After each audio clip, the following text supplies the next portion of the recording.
Ada pemandangan yang sangat menyedihkan dalam Alkitab. Seorang pria tua berdiri di puncak gunung menatap ke arah tanah yang telah ia impikan selama 40 tahun. Tanah yang mengalir dengan susu dan madu. Tanah yang dijanjikan Allah kepada nenek moyangnya. Tanah yang ia pimpin 2 juta orang untuk mencapainya, tapi ia tidak boleh masuk. Inilah negeri yang kujanjikan dengan sumpah kepada Abraham, Ishak dan Yakub. Kepada keturunanmu lah akan kuberikan negeri itu. Aku mengizinkan engkau memandangnya dengan matamu sendiri, tetapi engkau tidak akan menyeberang ke sana.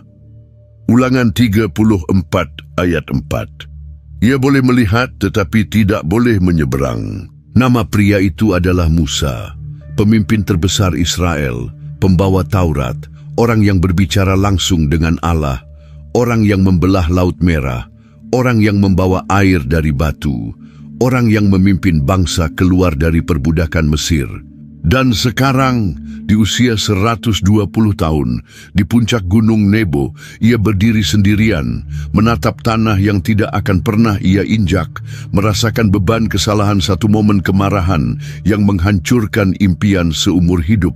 Ini adalah kisah tentang keagungan dan kegagalan, tentang pemimpin yang hampir sempurna tetapi tetap manusia, tentang konsekuensi dosa bahkan untuk orang yang paling dekat dengan Allah, dan tentang akhir yang misterius dari seorang nabi yang dikubur oleh Tuhan sendiri. Mari kita kembali ke perjalanan panjang Musa, dari bayi yang hampir dibunuh, menjadi pangeran Mesir, menjadi gembala yang melarikan diri, menjadi pemimpin yang membebaskan bangsa, dan akhirnya menjadi orang tua yang harus mati di ambang tanah perjanjian. Untuk memahami mengapa Musa tidak boleh masuk tanah perjanjian, kita harus memahami perjalanan panjang yang ia lalui. Musa lahir di Mesir dalam masa ketika Fir'aun memerintahkan semua bayi laki-laki Ibrani dibunuh. Tapi ibunya menyembunyikannya dalam keranjang yang diletakkan di sungai Nil, dan putri Fir'aun menemukan dan mengangkatnya sebagai anak. Keluaran 2 ayat 1 sampai dengan 10. Ia tumbuh di istana Fir'aun, dididik dalam semua kebijaksanaan orang Mesir, menjadi berkuasa dalam perkataan dan perbuatan. Kisah Para Rasul 7 ayat 22. Tapi pada usia 40 tahun, ia melihat seorang Mesir memukul budak Ibrani, dan dalam amarah ia membunuh orang Mesir itu. Ketika Fir'aun mengetahuinya, Musa melarikan diri ke padang gurun Midian, menjadi gembala domba, dari pangeran istana menjadi penggembala di padang tandus. Keluaran 2 ayat 11 sampai dengan 15. 40 tahun ia hidup di padang gurun, 40 tahun yang membentuknya, yang merendahkan hatinya, yang mempersiapkannya untuk tugas yang jauh lebih besar. Dan kemudian, di usia 80 tahun, ketika kebanyakan orang sudah pensiun, Allah memanggilnya dari semak yang menyala. Aku telah memperhatikan dengan sungguh kesengsaraan umatku di Mesir.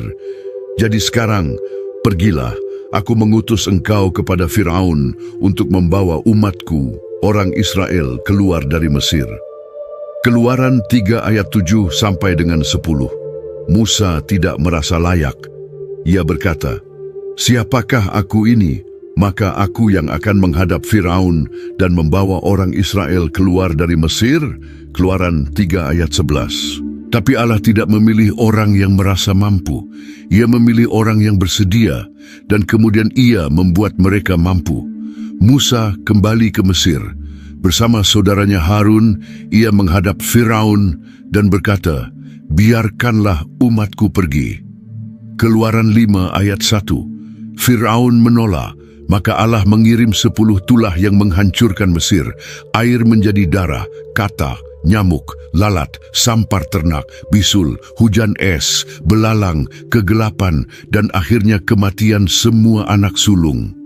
Keluaran 7 sampai dengan 12. Setelah tulah terakhir, Fir'aun akhirnya membiarkan Israel pergi. 2 juta orang keluar dari Mesir, dari perbudakan menuju kebebasan. Tapi ketika mereka sampai di Laut Merah, Fir'aun berubah pikiran dan mengejar mereka dengan pasukan berkuda. Israel terjebak, laut di depan, tentara Mesir di belakang. Dan di sana, Musa mengangkat tongkatnya dan laut terbelah. Lalu Musa mengulurkan tangannya ke atas laut, dan Tuhan menguakkan air laut itu dengan perantaraan angin timur yang keras, bertiup semalam-malaman, membuat laut itu menjadi tanah kering, maka terbelahlah air itu. Keluaran 14 ayat 21, Israel menyeberang di tanah kering. Tentara Mesir mencoba menyusul dan tenggelam ketika air kembali menutupi mereka. Keluaran 14 ayat 26 sampai dengan 28. Kemenangan terbesar dalam sejarah Israel, tapi perjalanan baru dimulai. Di padang gurun Sinai, Allah memanggil Musa naik ke gunung untuk menerima 10 perintah Allah, Taurat, yang akan menjadi hukum bagi bangsa ini. Keluaran 20 ayat 1 sampai dengan 17. 40 hari Musa di atas gunung, berpuasa, berbicara dengan Allah tatap muka, dan ketika ia turun membawa loh batu, ia menemukan bangsa itu sedang menyembah anak lembu emas. Keluaran 32 ayat 1 sampai dengan 6. Musa marah. Ia melempar loh batu sampai pecah. Ia menghancurkan patung emas. 3.000 orang mati hari itu karena pemberontakan mereka. Keluaran 32 ayat 28. Musa naik lagi ke gunung memohon pengampunan bagi bangsa. Dan Allah yang penuh belas kasihan memberi mereka kesempatan kedua. Perjalanan berlanjut. Allah memberi mereka tabernakel, kemah suci tempat hadiratnya berdiam. Ia memberi mereka hukum dan peraturan untuk mengatur kehidupan mereka. Ia memberi mereka manna dari surga dan air dari batu. Tapi bangsa itu terus bersungut-sungut. Mereka mengeluh tentang makanan, tentang air, tentang kepemimpinan Musa. Mereka ingin kembali ke Mesir, lebih memilih perbudakan dengan daging daripada kebebasan dengan manna. Bilangan 11 ayat 4 sampai dengan 6. Dan kemudian datang ujian terbesar, 12 pengintai dikirim ke tanah Kanaan untuk menjelajahinya. 10 pulang dengan laporan yang menakutkan. Bangsa di sana kuat, kota-kota mereka besar dan berbenteng. Kita seperti belalang di mata mereka. Hanya 2, Yosua dan Kaleb, yang membawa laporan penuh iman. Tuhan beserta kita, jangan takut kepada mereka. Bilangan 13 sampai dengan 14. Tapi bangsa memilih percaya pada ketakutan daripada iman. Mereka ingin melempari Yosua dan Kaleb dengan batu. Mereka ingin memilih pemimpin baru dan kembali ke Mesir. Dan Allah berkata, cukup. Bangkai-bangkaimu akan berhantaman di padang gurun ini. 40 tahun kamu harus menanggung akibat kesalahanmu. 1 tahun bagi tiap-tiap hari. Supaya kamu tahu rasanya jika aku berpaling daripadamu. Bilangan 14 ayat 29 sampai dengan 34.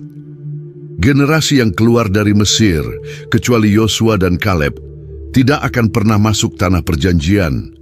Mereka harus mengembara di padang gurun sampai semuanya mati. 40 tahun penghukuman untuk 40 hari ketidakpercayaan. 40 tahun berlalu. Generasi tua mati satu persatu di padang gurun. Generasi baru tumbuh. Generasi yang tidak mengenal perbudakan Mesir, yang hanya mengenal padang gurun dan hadirat Allah. Musa sekarang berusia 120 tahun. Ia telah memimpin bangsa ini melalui 40 tahun pengembaraan yang melelahkan. Ia telah mendengar keluhan yang sama berulang kali.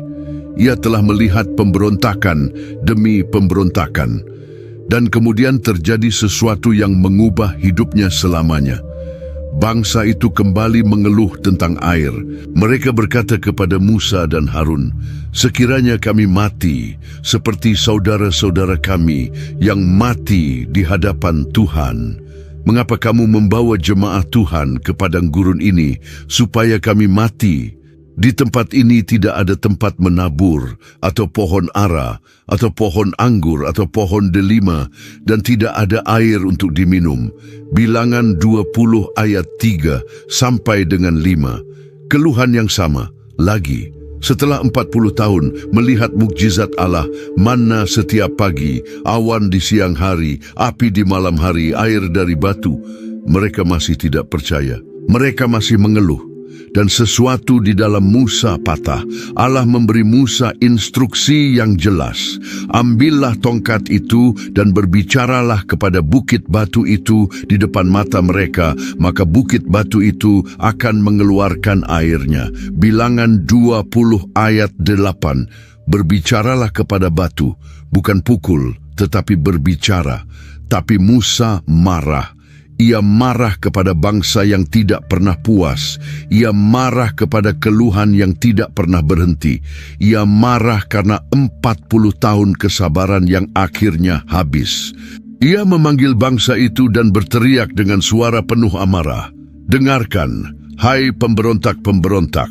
Apakah dari bukit batu ini kami harus mengeluarkan air bagimu? Bilangan 20 ayat 10. Dua kata yang fatal, kami dan dari. Kami, seolah mukjizat itu datang dari kuasa Musa dan Harun, bukan dari Allah. Dari, seolah mereka sendiri yang mengeluarkan air, bukan Allah. Dan kemudian Musa mengangkat tangannya dan memukul batu 2 kali dengan tongkatnya. Bilangan 20 ayat 11. Air keluar dengan deras. Bangsa itu minum, kebutuhan mereka terpenuhi, tapi sesuatu yang jauh lebih berharga telah hilang.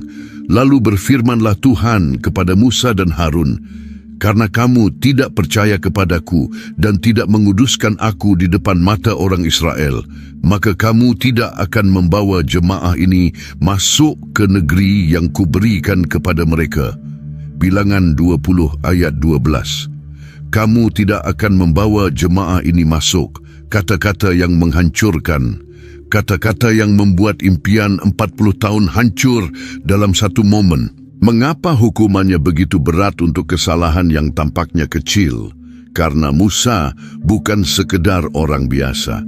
Ia adalah pemimpin. Ia adalah nabi. Ia adalah representasi Allah bagi bangsa itu.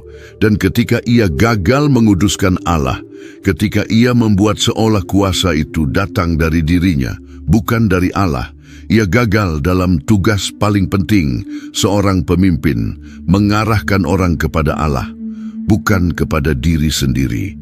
Lukas 12 ayat 48. Semakin besar panggilan, semakin besar tanggung jawab. Semakin dekat dengan Allah, semakin tinggi standarnya. Setelah keputusan Allah itu, Musa tahu bahwa hari-harinya terbatas. Ia tidak akan masuk tanah perjanjian. Ia akan mati di padang gurun, seperti generasi yang ia pimpin keluar dari Mesir. Tapi ia tidak menyerah. Ia tidak berhenti memimpin.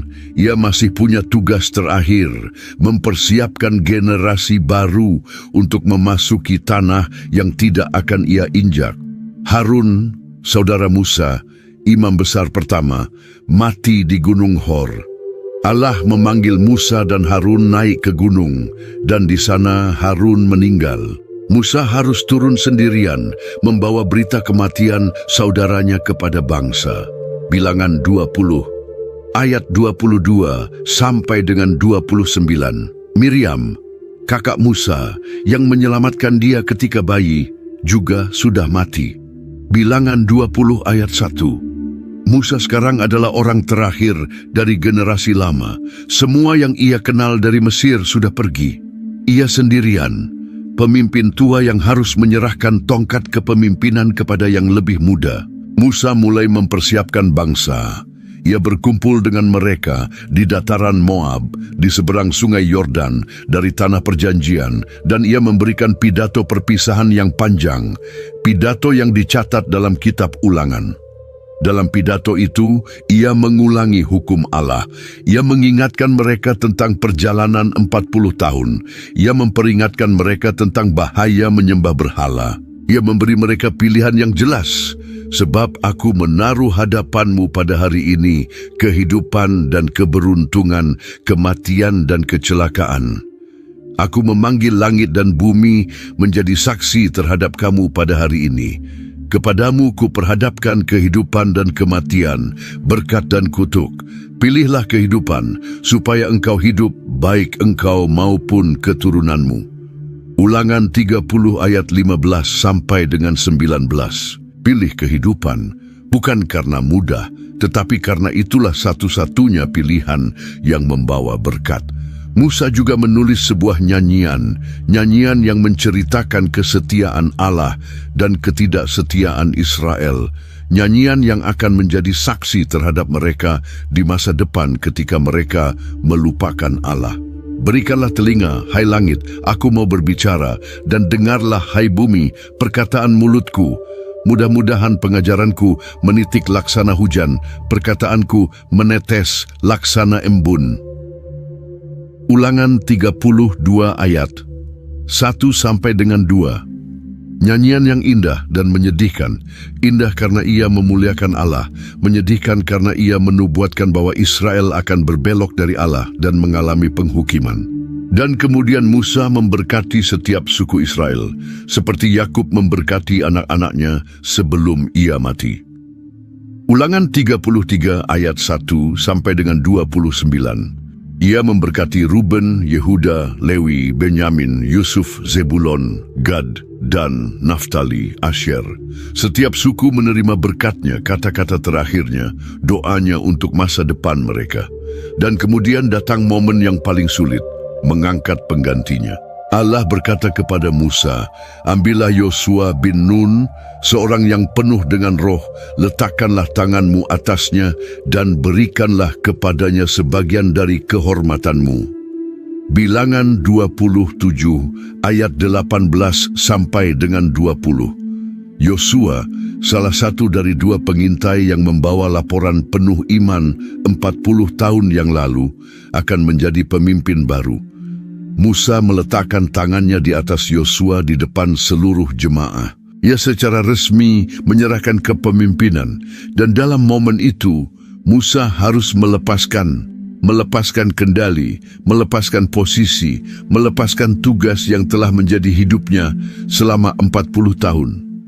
Bagian tersulit dari kepemimpinan adalah mengetahui kapan harus pergi. Ulangan 31 ayat 7 sampai dengan 8. Musa berkata kepada Yosua di depan seluruh Israel, kuatkan dan teguhkanlah hatimu, sebab engkaulah yang akan memimpin bangsa ini masuk ke negeri yang dijanjikan Tuhan. Tuhan sendiri akan berjalan di depanmu. Ia akan menyertai engkau. Ia tidak akan membiarkan engkau dan tidak akan meninggalkan engkau.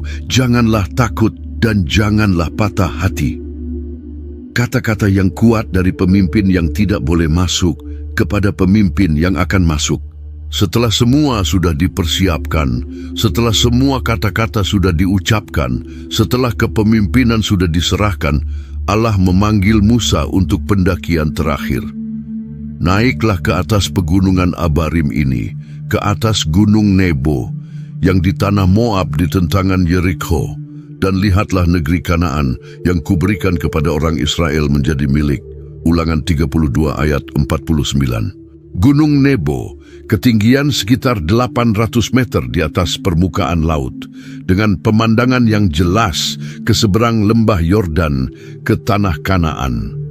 Musa di usia 120 tahun memulai pendakian terakhirnya. Tidak ada yang menemaninya. Tidak ada Harun yang sudah mati, tidak ada Miriam yang sudah dikubur, tidak ada Yosua yang sekarang pemimpin baru. Musa naik sendirian, langkahnya masih kuat. Alkitab mencatat bahwa matanya belum kabur dan kekuatannya belum hilang. Ulangan 34 ayat 7. Ia tidak naik karena lemah atau sakit. Ia naik karena Allah memanggilnya. Semakin tinggi ia mendaki, semakin jelas pemandangan di bawah. Ia bisa melihat perkemahan Israel di dataran Moab. 2 juta orang yang ia pimpin, yang ia ajar, yang ia bawa melalui padang gurun. Generasi baru yang akan memasuki tanah yang tidak akan ia injak. Ia bisa melihat sungai Yordan yang berkelok-kelok di lembah di bawah. Sungai yang akan mereka seberangi. Sungai yang akan ia lihat dari kejauhan. Langkahnya mungkin lambat, bukan karena lemah, tetapi karena setiap langkah membawanya lebih dekat kepada akhir. Setiap langkah adalah perpisahan. Perpisahan dengan bangsa yang ia cintai, dengan tugas yang ia abdi, dengan hidup yang ia jalani. Apakah ia menangis ketika mendaki? Alkitab tidak mengatakan, tapi bagaimana ia tidak bisa? Bagaimana seorang yang telah memberikan seluruh hidupnya untuk membawa bangsa ini kepada tanah perjanjian tidak menangis ketika ia harus mati di ambangnya? Akhirnya ia sampai di puncak, dan di sana Allah menunjukkan kepadanya seluruh tanah perjanjian. Tuhan memperlihatkan kepadanya seluruh negeri itu, Gilead sampai ke Dan, seluruh tanah Naftali, tanah Efraim dan Manasye, seluruh tanah Yehuda sampai ke Laut Besar, tanah Negeb dan lembah Yordan, lembah kota Yeriko, kota pohon korma itu, sampai ke Zoar. Ulangan 34 ayat 1 sampai dengan 3. Dari utara ke selatan, dari timur ke barat, Allah memberi Musa pandangan supernatural. Dalam satu momen, ia melihat seluruh tanah yang dijanjikan. Bukan hanya yang terlihat mata biasa, tetapi seluruh wilayah yang akan menjadi warisan Israel. Ia melihat kota-kota yang belum ditaklukkan, ladang-ladang yang akan ditanami, gunung-gunung yang akan diduduki, lembah-lembah yang akan mengalir dengan susu dan madu. Ia melihat masa depan yang tidak akan ia bagikan. Dan kemudian Allah berkata kepadanya, "Inilah negeri yang kujanjikan dengan sumpah kepada Abraham, Ishak dan Yakub. Kepada keturunanmu lah akan kuberikan negeri itu. Aku mengizinkan engkau memandangnya dengan matamu sendiri, tetapi engkau tidak akan menyeberang ke sana." Ulangan 34 ayat 4. Engkau tidak akan menyeberang. Kata-kata terakhir yang Musa dengar dari Allah yang ia layani seumur hidup. Bukan kata-kata marah, bukan kata-kata penghukuman, hanya pernyataan fakta yang sedih bahwa inilah akhir, bahwa ia sudah sampai sejauh yang ia bisa sampai, bahwa mimpinya akan dipenuhi oleh orang lain. Lalu matilah Musa, hamba Tuhan itu, di sana di tanah Moab, sesuai dengan firman Tuhan. Ulangan 34 ayat 5.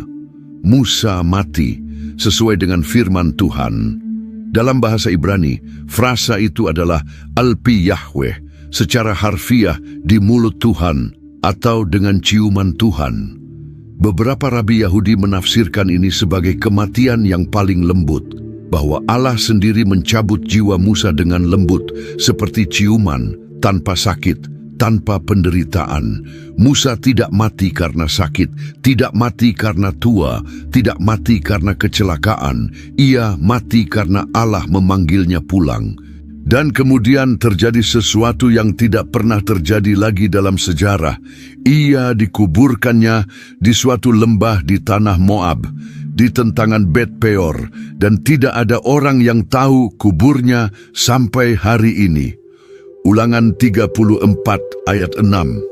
Allah sendiri yang menguburkan Musa, tidak ada upacara pemakaman, tidak ada prosesi besar, tidak ada nisan yang megah. Allah yang menguburkan hambanya di tempat yang tidak ada orang lain tahu. Mengapa Allah menyembunyikan kubur Musa? Mungkin untuk mencegah orang Israel menyembah kuburnya. Musa sudah begitu dihormati. Jika mereka tahu di mana kuburnya, mereka mungkin akan mengubahnya menjadi tempat suci, mungkin bahkan menyembahnya sebagai relik. Allah tidak ingin Musa menjadi berhala.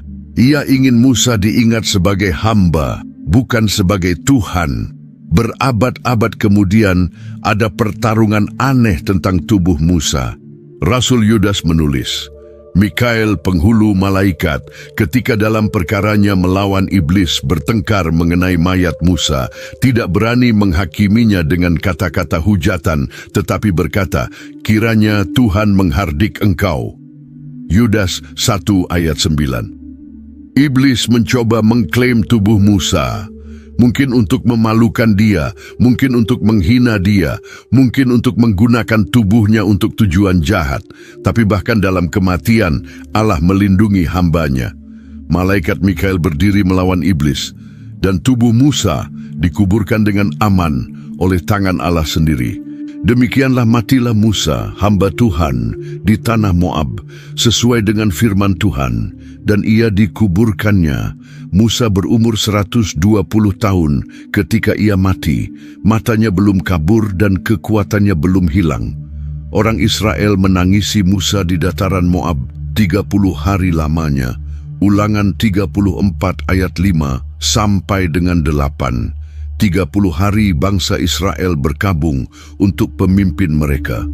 30 hari menangis untuk orang yang membebaskan mereka dari perbudakan, yang memberi mereka hukum Allah, yang membawa mereka melalui padang gurun. Dan kemudian kabung berakhir. Kehidupan berlanjut. Yosua memimpin mereka menyeberangi Yordan. Mereka memasuki tanah perjanjian yang Musa tidak pernah injak, tapi warisan Musa tidak pernah padam. Tidak ada lagi nabi yang bangkit di Israel seperti Musa, yang berhadapan muka dengan Tuhan. Dalam segala tanda dan mujizat yang dilakukannya atas perintah Tuhan di tanah Mesir terhadap Firaun dan semua pegawainya dan seluruh negerinya, dan dalam segala perbuatan tangan yang kuat, dan dalam segala kedahsyatan yang besar yang dilakukan Musa di depan seluruh Israel. Ulangan 34 ayat 10 sampai dengan 12. Tidak ada lagi nabi seperti Musa. Ia berhadapan muka dengan Allah. Ia membawa hukum Allah kepada manusia. Ia memimpin bangsa keluar dari perbudakan. Ia membelah laut. Ia membawa air dari batu. Ia berbicara dengan Allah seperti sahabat berbicara dengan sahabat. Tidak ada yang seperti dia sampai Yesus datang. Berabad-abad kemudian, ketika Yesus dimuliakan di atas gunung, dua orang muncul bersamanya dalam kemuliaan, Musa dan Elia. Matius 17 ayat 1 sampai dengan 3. Musa yang tidak boleh masuk tanah perjanjian di bumi, sekarang berdiri di tanah perjanjian surgawi, berbicara dengan Mesias yang ia nantikan, menyaksikan penggenapan semua yang ia ajarkan. Allah tidak melupakannya. Apa yang ditolak di bumi diberikan di surga. Yang hilang karena dosa satu momen dipulihkan dalam kemuliaan kekal. Dan penulis Ibrani menulis, Musa memandang kepada upah. Ibrani 11 ayat 26. Musa tidak hidup untuk kenyamanan, tidak untuk ketenaran, tidak untuk masuk tanah perjanjian. Ia hidup untuk upah yang lebih besar, upah kekal bersama Allah yang ia layani. Dan upah itu tidak pernah hilang, bahkan ketika tanah perjanjian duniawi hilang. Kisah kematian Musa adalah salah satu kisah paling menyedihkan dalam Alkitab. Tapi di tengah kesedihan itu ada pelajaran-pelajaran yang sangat penting. Pertama, bahkan orang terbesar pun tetap manusia. Musa adalah nabi terbesar sebelum Kristus. Tapi ia tetap manusia yang bisa gagal. Satu momen kemarahan, satu kegagalan untuk menguduskan Allah, dan impian seumur hidupnya hilang. Tidak ada yang sempurna kecuali Kristus. Tidak ada yang tidak bisa jatuh. Dan semakin besar posisimu, semakin besar tanggung jawabmu untuk hidup dengan integritas. Kedua, konsekuensi dosa itu nyata, bahkan untuk orang kudus. Allah mengampuni Musa, tidak ada keraguan tentang itu. Tapi pengampunan tidak selalu menghapus konsekuensi. Musa diampuni, tapi ia tetap tidak boleh masuk tanah perjanjian. Daud diampuni setelah dosa dengan Batsheba, tapi anaknya tetap mati. Paulus diampuni, tapi ia tetap punya duri dalam daging. Allah mengampuni dosa, tapi Ia tidak selalu menghapus konsekuensinya di dunia ini. Ketiga, kepemimpinan sejati adalah mempersiapkan orang lain untuk sukses. Musa tidak boleh masuk, tapi ia tidak berhenti memimpin. Ia tidak pahit. Ia tidak sabotase Yosua. Sebaliknya, ia mempersiapkan Yosua dengan sebaik-baiknya, memberkati dia, mendoakan dia, memberi dia semua yang ia butuhkan untuk sukses. Pemimpin sejati tidak cemburu pada penerusnya. Mereka merayakan mereka. Keempat, Allah menghargai hambanya, bahkan ketika mereka gagal. Meskipun Musa tidak boleh masuk tanah perjanjian, Allah tetap memanggil dia hambaku. Allah sendiri yang menguburkan dia. Allah melindungi tubuhnya dari iblis. Dan pada gunung pemuliaan, Allah membawa Musa ke dalam kemuliaan, bukan karena kesempurnaan Musa, tetapi karena kasih karunia Allah yang tidak pernah gagal. Kelima, yang paling penting bukan apa yang kita capai, tetapi siapa yang kita layani. Musa tidak mencapai tujuan akhirnya di bumi, tapi ia mencapai tujuan yang lebih besar. Ia mengenal Allah dengan intim, ia melayani Allah dengan setia, dan ia menerima upah yang kekal. Kesuksesan sejati bukan tentang apa yang kamu capai, tetapi tentang apakah kamu setia kepada panggilan Allah. Bahkan ketika jalan itu berakhir di tempat yang tidak kamu harapkan. Keenam, mimpi kita mungkin dipenuhi oleh orang lain, dan itu tidak apa-apa. Musa membawa Israel ke ambang tanah perjanjian, tapi Yosua yang membawa mereka masuk. Dan itu tidak mengurangi kehebatan Musa. Daud bermimpi membangun bait suci, tapi Salomo yang membangunnya. Yohanes Pembaptis menyiapkan jalan bagi Mesias, tapi ia mati sebelum melihat kemuliaan penuh pelayanan Yesus. Kamu mungkin tidak melihat hasil penuh dari pekerjaanmu di bumi ini, tapi jika kamu setia, Allah akan membawa orang lain untuk menyelesaikannya, dan kamu akan menerima upah yang sama di surga. Bayangkan berdiri di Gunung Nebo seperti Musa. Kamu melihat tanah yang kamu impikan selama 40 tahun, tanah yang kamu bawa 2 juta orang untuk mencapainya.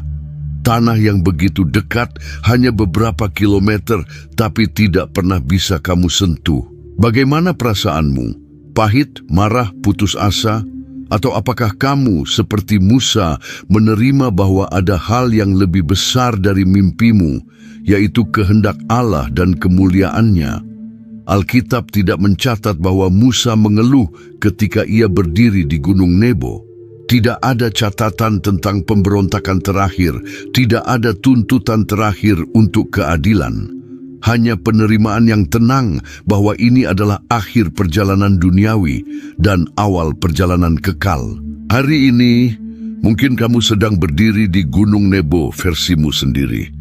Mungkin kamu sudah bekerja keras untuk sesuatu selama bertahun-tahun, tapi pintu itu tidak terbuka. Mungkin kamu sudah melayani dengan setia, tapi orang lain yang mendapat pengakuan. Mungkin kamu sudah dekat dengan impianmu, tapi sesuatu menghalangi kamu untuk mencapainya.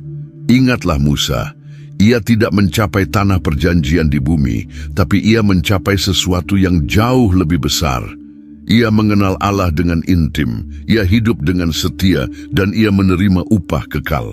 Dan pada akhirnya, itulah satu-satunya hal yang benar-benar penting.